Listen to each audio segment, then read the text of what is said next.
Η ζωή μας είναι σουγιαδιές σε βρώμικα διέξοδα, σάπια δόντια, ξεθοριασμένα συνθήματα, μπάσο βεστιάριο, μυρουδιές από κάτουρα, αντισηπτικά και χαλασμένα σπέρματα, ξεσκισμένες αφίσες,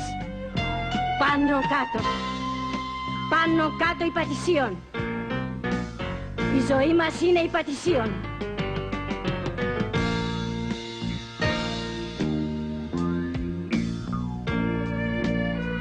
Εμείς εκεί, μια ζωή λιγούρια, ταξιδεύουμε στην ίδια διαδρομή. Ξεφτύλα, μοναξιά, απελπισία και ανάποδα.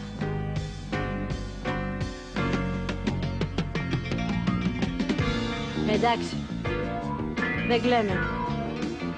Μεγαλώσαμε. Μονάχα όταν βρέχει, βυζένουμε κρυφά το δάχτυλό μας και καπνίζουμε.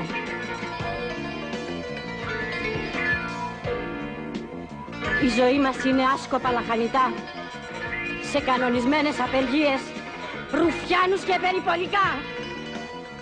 Γι' αυτό σου λέω, την άλλη φορά που θα μας ρίξουνε, να μην την κοπανίσουμε, να ζυγιαστούμε, μην ξεπουλήσουμε φτηνά το τομάρι μας, ρε!